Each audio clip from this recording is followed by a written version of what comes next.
Shut that off, and here we are. Welcome to Two Therapists and a Microphone. I am Dr. Harrison Davis. And I'm Dr. Aisha Dickerson. Two Therapists and a Microphone is a show about mental health, relationships, and social issues that personally affect you. We broadcast live every Thursday at 7 p.m. now on the Our Black Media Network. Harrison and I are two licensed psychotherapists with decades of clinical experience, and we want to hear from you. We want to hear about the situations or dilemmas that you're going through. And you can send us your questions by visiting www.twotherapist.com and click on Ask Two Therapists at the top of the page. We've been getting a few questions, and We we're going to are. address one tonight, but keep sending them. As long as you send them, Absolutely. We want to answer your questions, and have two experts plus an additional one, somebody who you can relate to, somebody who understands you, your lifestyle or your situation. And we're going to give you our honest answer. So we're going to answer one of those questions tonight. But to start the show off with, a couple of weeks ago, I'm glad to have Dr. Aisha back. We took a glad to be couple of weeks back. off. I think we needed that little break, from the Mhm. holiday and take care of a few things. So I'm glad you're back, Aisha. But a few weeks ago, we had a show on narcissistic personality disorder.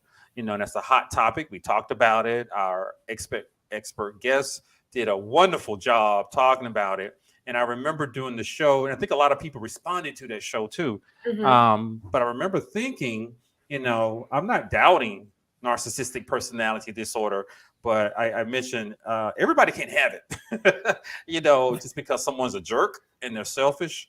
But there is another personality disorder that I think you need to look out for. I mean, this is the one I believe is more prevalent than narcissistic personality disorder, and that is borderline personality disorder. And every time I say it, I'm gonna say it that way with a little dramatic tone because that fits. That was very dramatic. You said borderline. Borderline personality disorder. So we're going to talk about that, have an expert guest. What are your thoughts about this topic today, Aisha? So I've heard, well, of course, I'm familiar with borderline. What I Yep. know is that I don't work with people who have borderline personality disorder. It's one of those Lucky things you. that I think I think it requires an energy and Yeah. expertise that maybe I don't have. I'm good at a lot of things. I'll never know if I'm good at working with people who have borderline personality disorder. But luckily, I know wonderful people I can refer them to, like Winter. Yeah. And I know that I know that Thank you. a lot of people are talking about borderline personality disorder more because of things like TikTok. It's Yep. one of those things that kids are trying to diagnose themselves with. Oh, my borderline personality disorder. Oh, my BPD. And so I also know that a lot of people who work with that population use BT, which we'll talk about a Yep. little bit soon, hopefully, but that's also something I'm not trained in. So I know with any personality disorder, it's not something that just goes away. You're gonna have it forever. Hmm. And we're going to talk tonight about why this specific disorder is considered somewhat difficult to treat by certain therapists Yep. and why it's considered difficult to live with, work with, and love these Absolutely. people. Absolutely. So let me introduce our guest who's an expert with it. You like the borderlines, as I like to call them sometimes. You I like to work do. with them. I So, do. I love working with BPD. so Winter Fardrell is a DBT therapist. That's a dialectical behavioral therapist who specializes in working with the LGBTQ community, BIPOC adults, that's Black, Indigenous people of color, that's a new term I learned, and individuals diagnosed with borderline personality disorder. She began her counseling career as an advocate for equality and reproductive justice. Her passion for social justice led her to the sacred space to support others in mental health at her private practice, Revolution Psychotherapy, and to view mental health as a revolutionary act. I like that. Her approach to therapy blends the connection between mental health and social justice issues to support clients in identifying and achieving their life worth living goals in a society that is designed to work against them. Winter received her BA degree in Women's Studies from Virginia Commonwealth University and her master's degree in mental health counseling from Argosy University in Atlanta. She is a licensed professional counselor, national board certified counselor, and she is also a self-proclaimed foodie. Hey, join the club. A wine enthusiast and a beach bum. So, Yes. Winter, welcome to the show. Thank you. I'm honored to be here, and I'm, really excited to be here, and I'm really grateful that you guys invited me on here. I'm, looking I'm glad forward you're to. here too, Yeah. talking about this topic. Now, I've diagnosed a few people with borderline personality disorder. I have never diagnosed anybody with narcissistic personality disorder. But Yeah, I can't say that I have either. and like Dr. Aisha, they are challenging. They're challenging as clients, and they're challenging having that person in your life, whether it's a family member, you're in a relationship with them, or just someone you work with. But how did you get involved with working with borderlines? That's what I'm gonna call it right now. Yeah, so that's almost like a long-winded answer, but when I was doing my internship, I started off at like a community mental health agency, and unfortunately the site dried up. But my friend and colleague Clarissa Cooper, who's with North Atlanta DBT, I'm familiar with it. yeah, I reached out to her and I was like, "Hey, my site dried up. Do you know of anything?"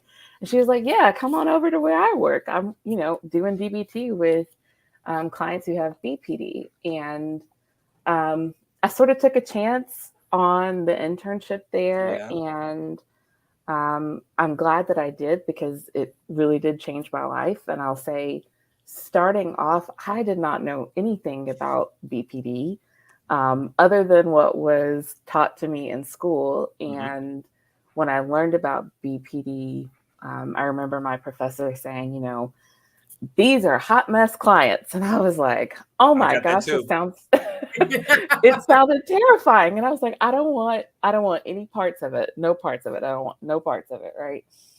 And I think the universe kind of just placed me at my internship site, my new site, to really, learn more about BPD and learn more about clients who have BPD, and to really develop an appreciation for it. So I started off as an intern, as a DBT intern, and kind of continued my career after my internship as a DBT therapist on the clinical team. And it was at Skyland Trail. Skyland Trail is a nonprofit residential facility here in Atlanta. So that's how I got into it.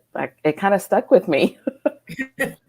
All right, so Winter, why don't you give the people a clear, less clinical definition of borderline personality disorder?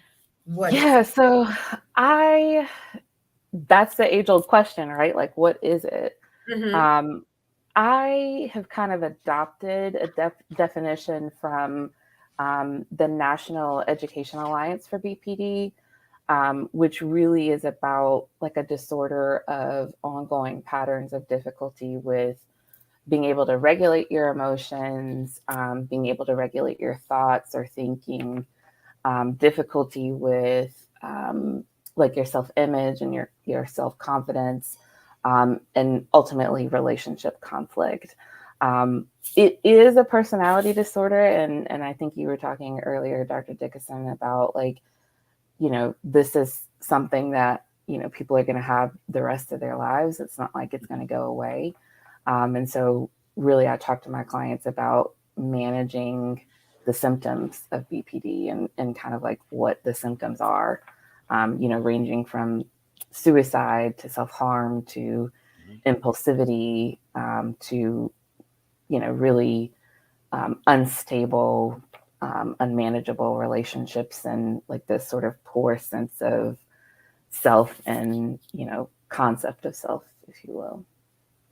Yeah, I can remember talking to, well, I received the same messages that you received from your professors. I got the same thing from mine, painted this weird mythical Yeah. picture of this mythical monster that we should actually stay away from. Sort of, I got a lot of warnings about it, and didn't see a whole lot of it in my internship, and read up about it and learned about it from others. But I described it sometimes to my former students. It's much more of a relational disorder and how these individuals actually relate to other people. They're never. It's like they're never comfortable Yeah. in relationships, and that's where a lot of the symptoms flare up. Let me know if I'm wrong about anything because you're the expert. And they sabotage things a Mhm. lot, and they're highly manipulative. Uh, Yeah, so my DBT background will move away from judgment, right? So we try not to say that that's a good that thing. BPD clients are manipulative or that they are, crazy or whatever, because we really try to look at the whole person. And part of what is really important to clients with BPD is the relationship, right? Like connection and being able to foster connection with other people. And so, one of the things that I talk to my clients about is the concept of the biosocial theory, which is a part of DBT and understanding what the diagnosis looks like. And what the biosocial theory says is like, let's look at the connection between, your emotional experience and your behavior and how that shows up in your environment, or what can be known as like nature versus nurture argument. And ultimately, excuse me, when we think about the biosocial theory, we're thinking about like clients who have BPD really struggle with high emotional sensitivity. I talk with my hands, so let me know if it's too much, It's okay. right? It's okay. So high emotional sensitivity, which means that the slightest thing can set them off, and they're going to experience emotions much more often than other people would. And their emotions seem to just come out of the blue. The other thing that you add to high emotional sensitivity is high emotional intensity. So not only are they more sensitive to emotions, but they're going to feel them really intensely. They're going to feel them like a freight train, and they're going to be long lasting.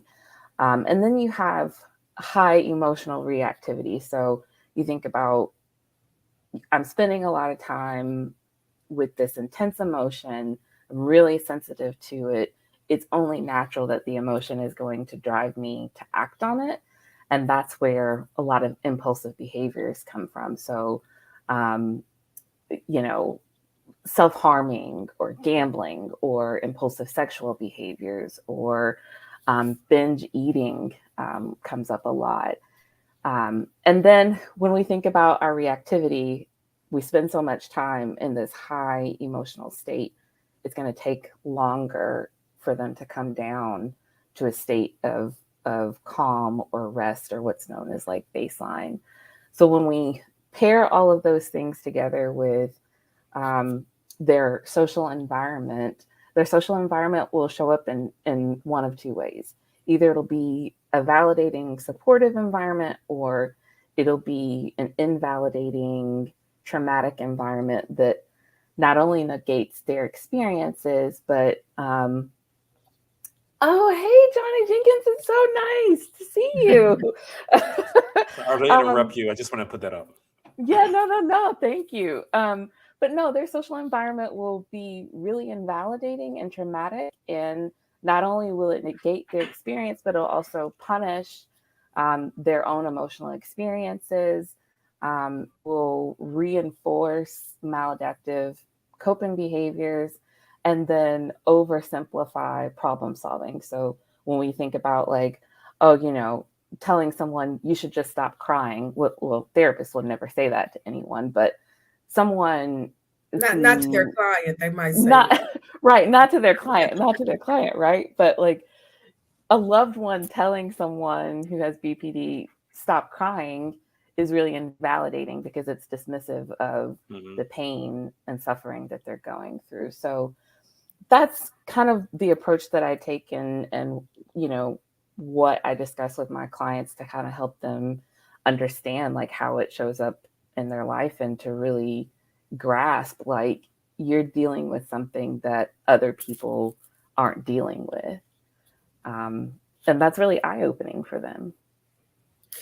So what about, so I hear all you're telling me about their, I'm going to say emotional stability, or some would even say lack of. Yeah, How does dysregulation is what we call it. how does someone live in a relationship, in a loving relationship, with someone who has borderline personality disorder? Because my That's a experience has great always question. been that it comes up when there are issues with relationships, and my thoughts are like, how are you getting all these relationships with how are Yeah, you always in these relationships with this issue with emotional regulation?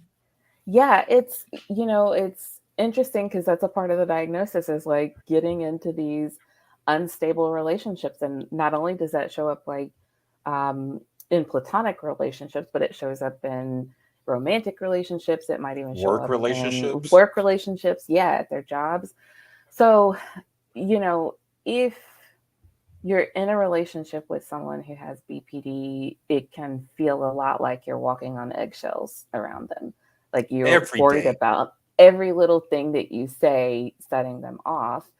Um, and it's because they are spending so much time in their head and so much time in their what's known as like emotion mind, sorting out what's fact and what's not fact, right? If they're spending a lot of time in emotion mind, which again is that high emotional sensitivity, then they are unable to actually be able to see what's fact-based information. So they start interpreting their emotions as absolutes, right? Um, Part of what I work on with my clients in individual therapy is really helping them to understand and make sense of like their own thoughts, and in a lot of ways like do a lot of cognitive restructuring. Um, and I help them with interpersonal communication, right? So being able to advocate for themselves, being able to communicate when something is uncomfortable for them or painful for them. We work a lot on validation. So being able to like self-validate, because clients who have BPD often engage in self-invalidation. And similarly, on the back end, I encourage loved ones of clients who have BPD to actually seek their own therapy as well, to like actually engage in some of the DBT skills that we're learning, so that they are, you know, better able to understand exactly what their loved one is going through. I think it is both challenging um, to be in a relationship with someone who has BPD because it's constant work. Mm-hmm. And I also think it is doable and possible and still can be a healthy relationship for folks. Um, yeah, it's challenging. And Mhm. I think that, you know, just like the client who's doing work with around BPD and doing ultimately DBT, which is what is recommended, I hope that their loved one is doing that as well. Yeah, because they bring a lot of complications to their Yeah. relationships or people they come in contact with. So, Winter, you've painted a very good clinical picture that I believe Aisha and I we understand. We Yeah. get it, and some of our clinician friends out there. But let's break it down of what it actually looks like to the everyday person, the viewer, our viewers who are trying to learn about this. Give us an example or two of how Yeah. someone demonstrated their borderline tendencies and how they actually what they actually did within a relationship, Yeah. so we can So know what that deregulation what it really looks like. Yeah. So, I mean, it's, it's hard for me to say that because each client is so unique in Hmm. what they struggle with. But um, I have, seen clients jump from one relationship to the next, um, like that. And they're in A, love, in love is a strong word. I think intense emotions. I'd Right. say they're in intense like, Okay. um, because Okay. their It's their just like I concept like that. their concept of love is ultimately skewed, right? So that's another part of what we work on in therapy too, is identifying what healthy relationships look like. A So would you big agree? part, I'm sorry to cut you off. I yeah, go remember for it. someone said something about they love hard one time. Remember that, Aisha? We saw that on the show. Would you Yes. classify? Yes. Yeah. Would you classify that as someone with very quick, intense feelings for someone? They love hard. If It's not, that's hard for okay. me to say, it is hard for me to say because I think it could be a possibility. I also think that, you know, for a lot of clients with BPD, love is their concept of love is sometimes skewed, right? So sometimes they get in relationships that are could be abusive in nature Hmm. and um, in which they could also develop like infatuation. Hmm. They could love someone that is actually not available, and I've Hmm. seen a lot of clients Yep. get into Yep. relationships where there's like extramarital affairs going on. Codependency comes up a lot. Yep. And so I could see how, this concept of like loving hard is Hmm. directly related to being codependent on someone. So, looking toward another person to define their own self worth and value, and to really guide their life is really um, a big part of what they struggle with as well. So it's And hard for me to describe. say. Yeah, I know. So, but describe to us what it looks like when someone is experiencing deregulation. Something has triggered them, and to the rest of us, it may have been a mild issue, but as you mentioned, they have intense emotions, and they're Yeah. unable to manage those emotions. Because I think that's what I see most often, in addition to the control that they're trying to have on other individuals. But let's first start talking about the deregulation and what that looks Yeah. like. So I think it's helpful to like look at or talk about like what the types of dysregulation are that we kind of examine in DBT, which is clearly emotional dysregulation. So a lot of clients who have BPD really struggle with intense shame and feeling like they're a bad person, like they have done something so bad that they feel rotten to the core. I've actually heard a client use the phrase, I feel rotten to the core. Empty. Yeah, yeah. So shame, sadness, a lot of depression comes up and anger comes up as well.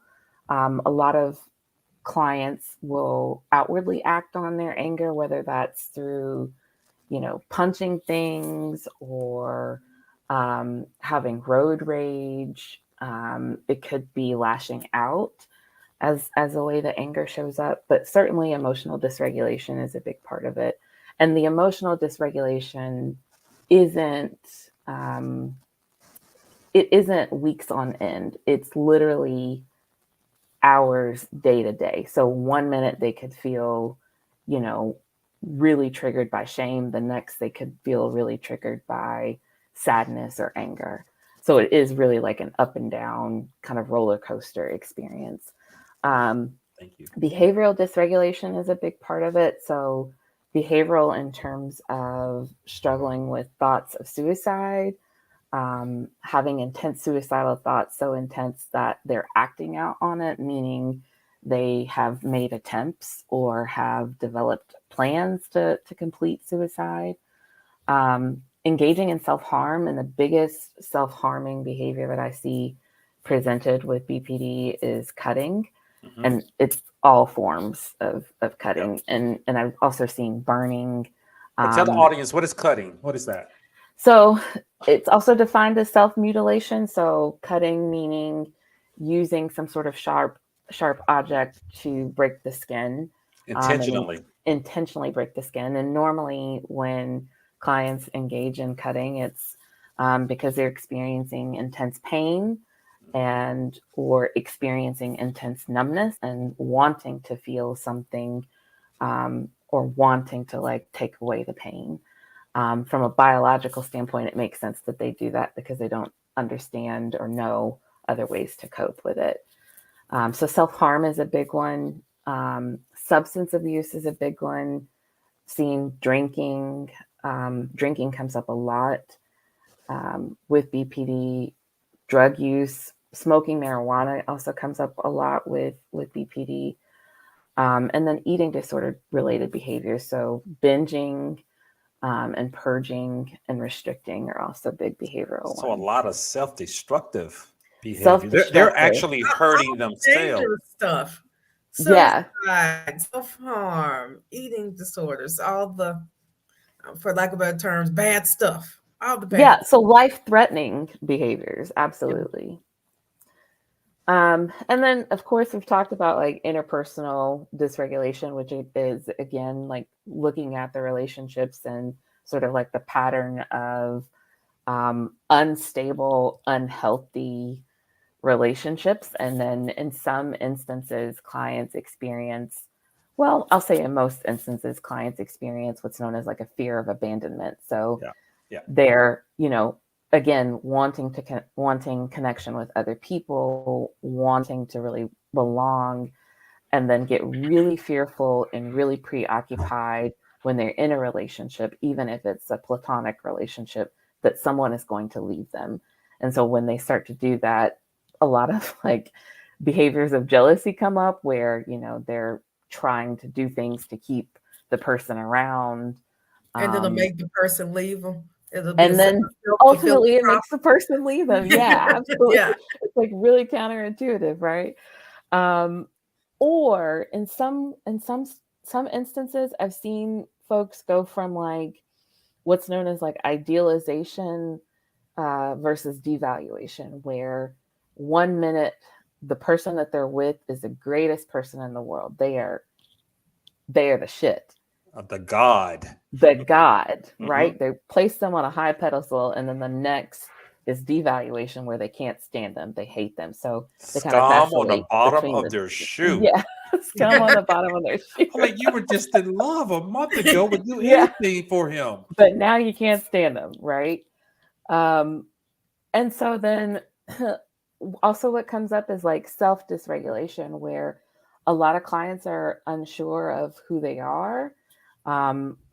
This could come up in terms of like gender identity, sexuality. It comes up in terms of like their values and their goals out of their lives. And one of the main questions that we ask in DBT is like, what is your life worth living goal? Meaning like, what's the ultimate kind of goal that you want to achieve in your life, or what is a goal that you want to achieve in your life that would actually make life worth living, like you committing to stay here on earth and live and breathe.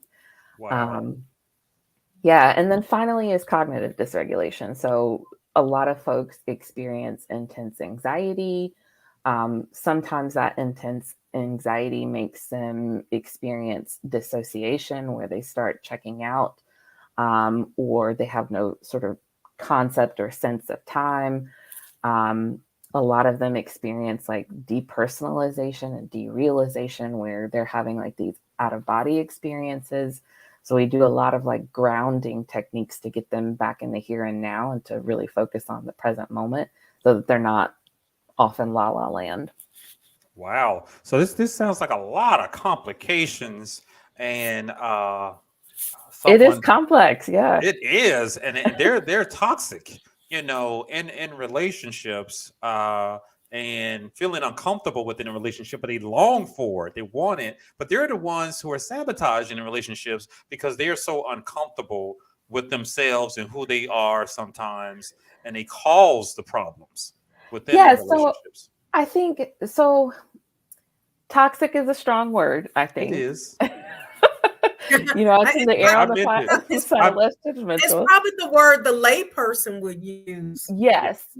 They might Yeah. say, my ex. The layperson would use the word toxic, right? And certainly I think we can get into relationships that are ultimately unhealthy Yeah. and ineffective and really harmful.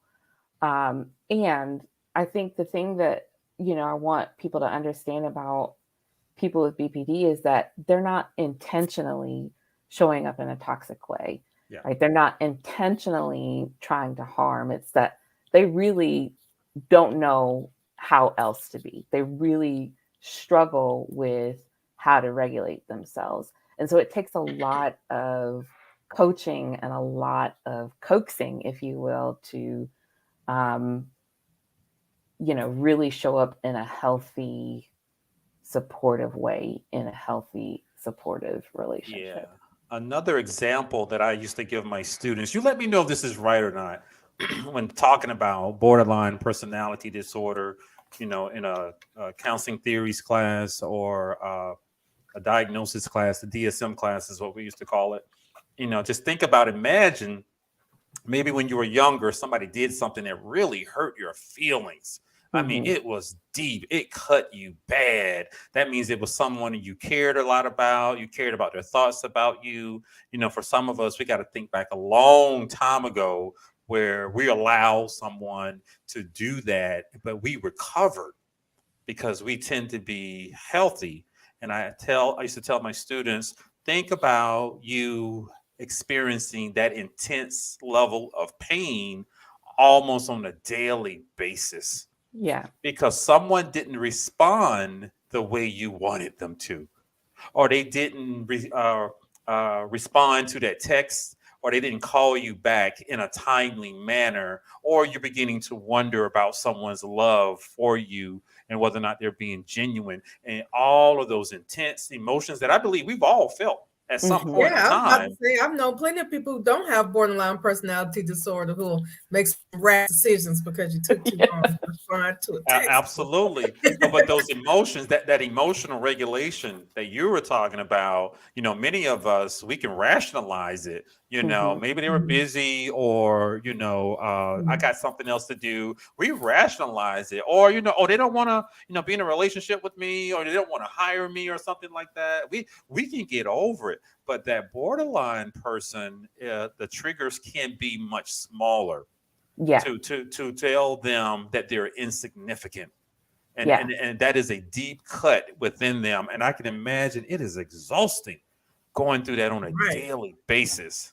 But would that be an Yeah. accurate picture that I just talked about?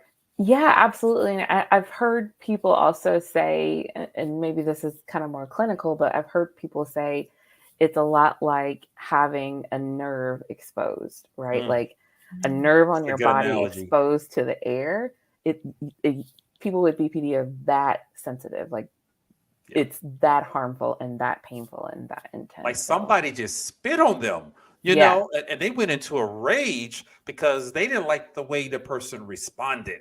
Yeah. And normally it's because, their thoughts and beliefs are so skewed or so extreme or so black and white or all or nothing that Yeah. they're unable to see things differently. So it makes me wonder if they can actually be happy if they are that sensitive to things. Yeah. I mean, I feel like I have some happy clients right now. I mean, Good. if I don't have happy clients, then I'm not doing my job. But yeah, I definitely think that people with BPD can definitely have a happy, fulfilling life. And ultimately that's what the therapy is there for, is to help guide them toward, what a fulfilling life looks like, even when there's painful events in it. Wonderful. Well, I do want to say that it sounds like you have a great deal of empathy that go beyond even the average Maybe therapist. too much, right? Like it's not toxic, You're it's so nice. difficult, they can't help. And I'm like, oh, that's real sweet. But as I I know that I don't work with people who have borderline personality disorder, and I know that in my personal life, that is a type of relationship that I will avoid at all costs. Yeah. And if your feelings can be hurt, and you cut up one time, you're gonna Go into feel a like you're rage. bleeding out. Yeah. And not 2 minutes later. You go straight for the jugular, Yeah. right? So one of the things I'm wondering about are some of the origins of these intense symptoms as we're talking about them, that it can be uncomfortable managing a relationship with somebody who is borderline. As Dr. Aisha just mentioned, they're easily sensitive and reactive. Either they go into a rage because of something you said, or they become incredibly depressed. And then you hold on to it and you personalize it for days and then engage in destructive behavior because they of it. stew on it. Yeah. They stew on it a lot over something the rest of us consider small, or we can recover from it because we tend to be a little bit healthier. But what are some of the origins of that? Because I've heard some theories about childhood trauma, abandonment, neglect as a child. What are your thoughts about that? Yeah, I think, I know research is still being done on what the origins are. And it's hard to like actually pinpoint what causes BPD. But what I think is that it is a combination of sort of, genetics or being born and emotionally sensitive, and coupled with, again, invalidation. So that could show up as like childhood trauma. Like childhood trauma experiences definitely have an impact on how or if one develops BPD. It could look like the slightest bit of invalidation from either parents or, just someone with whom you feel connected with, that kind of creates that invalidation. So I think it's a culmination of things. I don't think it's just one thing or the other. I definitely think that early childhood experiences have definitely influenced and impacted or caused BPD. I also think that, there's a biochemical makeup or something different component, going on that clients with BPD have that's different than other folks. All right. Well, I don't have any other questions. Okay. I mean, you've given me a lot of information and a lot of things to think about. Learned probably more than I learned when I was in my master's program. Same here. Borderline. Me too, actually. I want to give Harrison the chance to ask any more questions regarding that before we move on to our audience. We got our audience question. But so my last question about this, and I'm glad you mentioned DBT. The audience can think about it. We gave a lot of examples about what it looks like. And we talked about some possible origins with it. But there is a little controversy with it, where there are a lot more women who are diagnosed with borderline personality disorder than men. And just want to know your thoughts about that. I've encountered some men who have it and argued with a client who I believe her husband was borderline. Yeah. he demonstrated all of those symptoms, but she insisted that he was narcissistic. But I'm gonna leave that alone. But what about this whole thing, this gender issue that's connected with it? Yeah, so I, definitely have seen some statistics that say, women have been diagnosed more than men. I also think that part of what's happening is that BPD is being sort of misdiagnosed as bipolar disorder. I've seen that because there's a lot of overlap between the two. I can see that. Yeah. I also think that, the feminist in me is thinking about how women have historically kind of taken on or been believed to take on this role as like a really big empath and like really sensitive. And, you know, in history, we've kind of been portrayed as like these hysterical beings. And I definitely think that that's part of the stigma, is that women have BPD more than men. I definitely think that men have BPD as well. I think You betcha. there's not enough like studies going on to actually look at the prevalency of BPD in men, because there is, again, so much stigma around having BPD, but then there's so much stigma around men struggling with mental health and appearing like weak or vulnerable, right? And I think that, you know, for some reason, having something like narcissism or bipolar or whatever is an easier pill to swallow than having BPD, right? Yeah. Like no one wants to say, oh, I have BPD, or no one wants to work with people who have BPD. So there's way more stigma assigned to it. Well, It's just my thoughts. Thank you. That's all I wanted to know. You're the expert. Yeah. You know, Aisha and I, we avoid those clients. You know, I just am happy to refer. I Yes. diagnose, and I want everyone that I work with, even if only for 1 hour, to get the best help they can get. So I always just try to refer to somebody else. I appreciate that. So you know your limits, in my Dr. Rolodex, Dickinson. Winter. You're in it, because I've had a couple of slip through.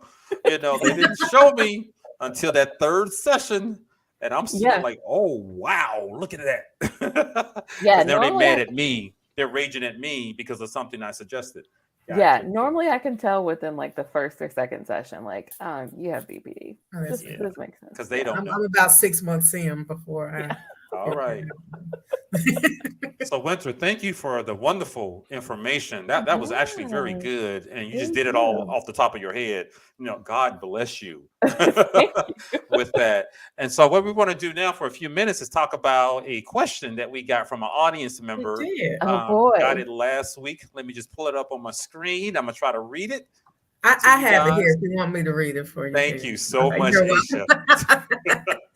All right. So our viewer is a 35-year-old female in Decatur, Georgia. And she says, I've been seeing a therapist, he's a Black man, to talk about my issues with dating and self-esteem. He advertises that he can help women be better partners and prepare them for relationships. I don't know a whole lot about him, because I guess you're not supposed to know your therapist's business, but it turns out that we have a lot of mutual friends.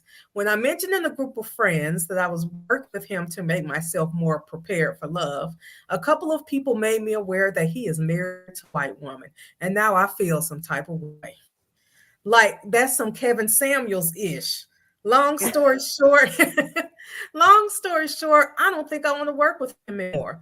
Do I feel like I've made progress? I don't know. I'm still single. But also, I think that being married to a white woman is not something you keep secret if you're telling Black women how to be partners. Basically, it conveys to me that he doesn't value the love of a Black woman, and he's not invested in me. So here are my questions. Number one, should it even matter that he's married to a white woman? Number two, I'm going back to him either way. So what would be the best way to let him know that I don't want to talk with him anymore? I definitely want him to know that his white woman is part of my decision. Wow. That's an interesting one. And Ashanti, I know that may not be your name, but I am so glad that you asked that question, because you stumped me. I have to let you know that. But I want to give our guest, Winter, an opportunity to think about the question we got from a real audience member who is going through this little dilemma. We do want to help her out. Yeah. I think it's great that she's going to see a therapist. You know, same here.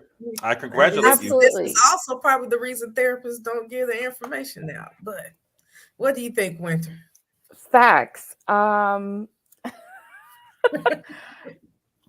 You know, okay, so I have to notice that there's like some judgment coming up on my end of you know, her reasoning for, we're all human, not wanting to continue to see the therapist. And I think it is great that she is going to therapy. I certainly encourage that. I think if she's uncomfortable ultimately, and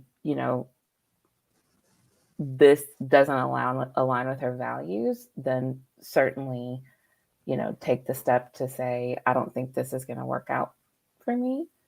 I think I'm more concerned that, this therapist that they kind of have like mutual friends. Yep. And so for that reason, I'm like, maybe you need to see somebody else.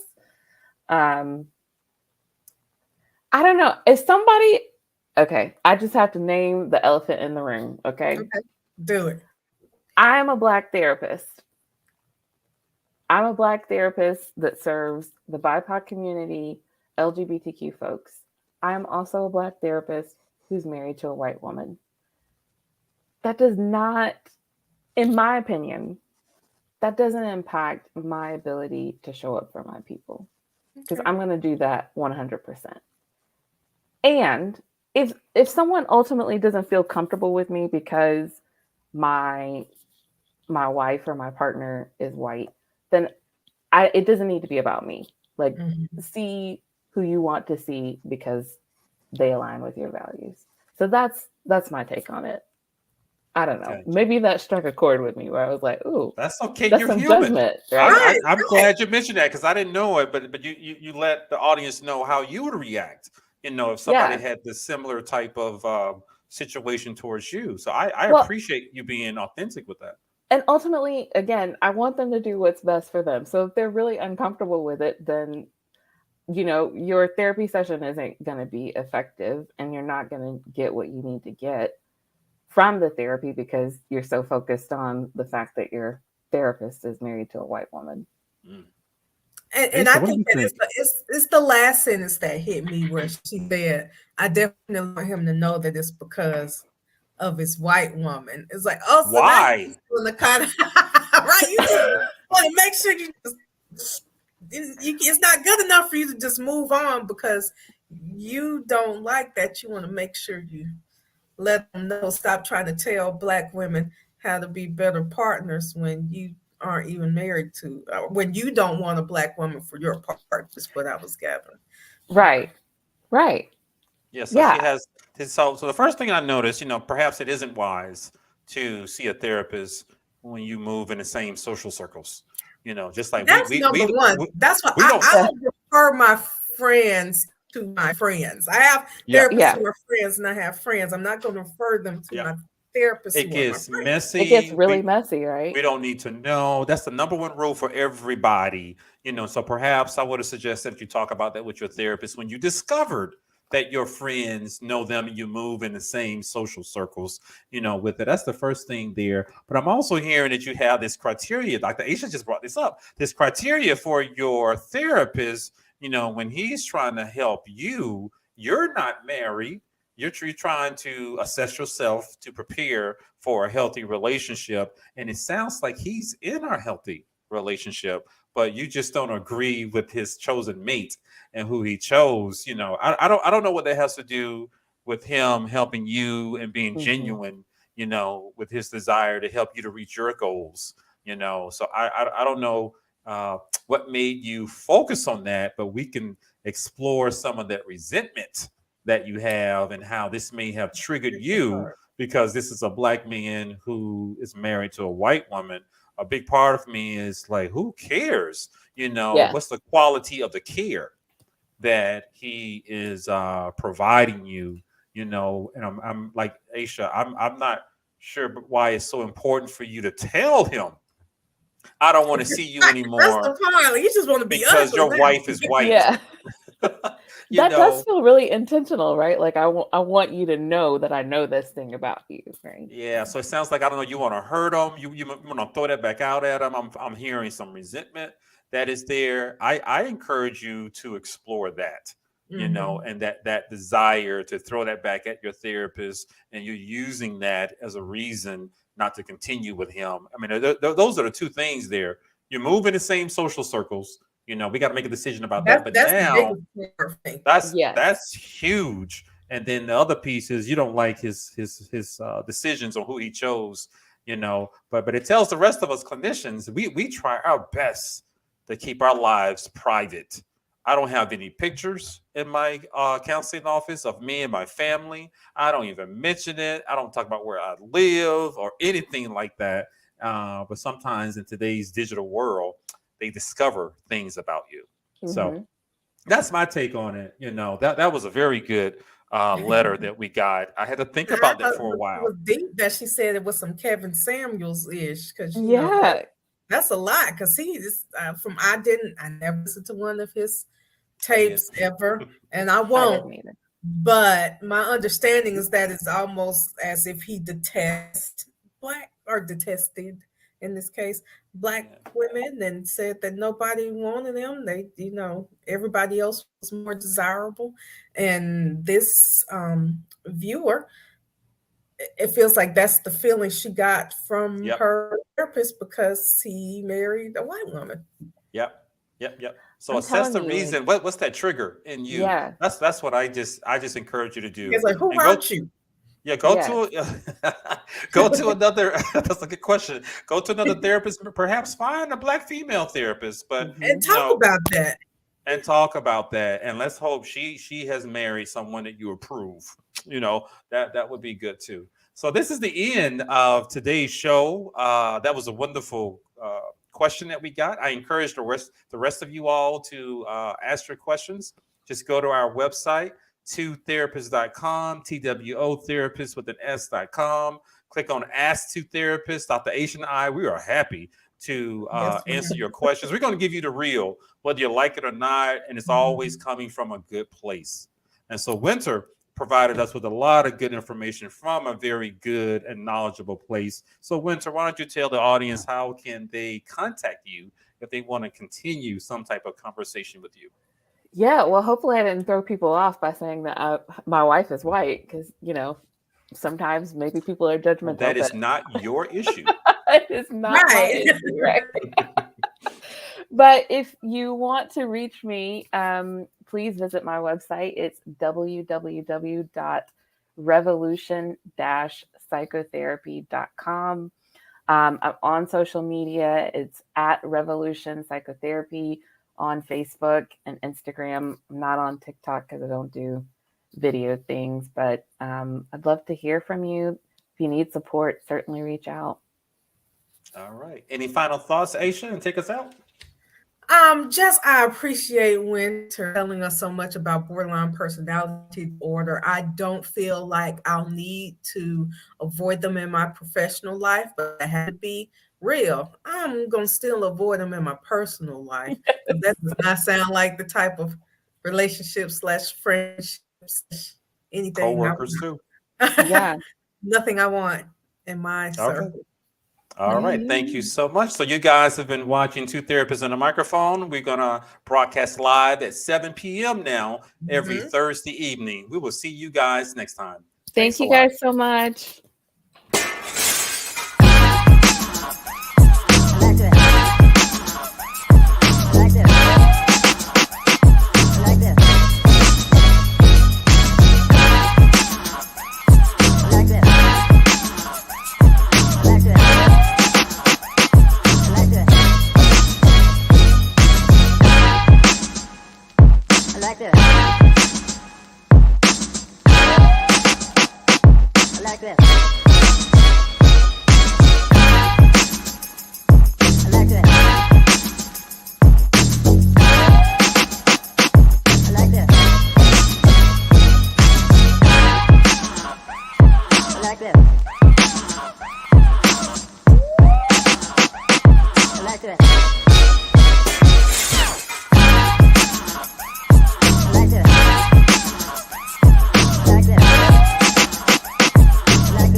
Like this.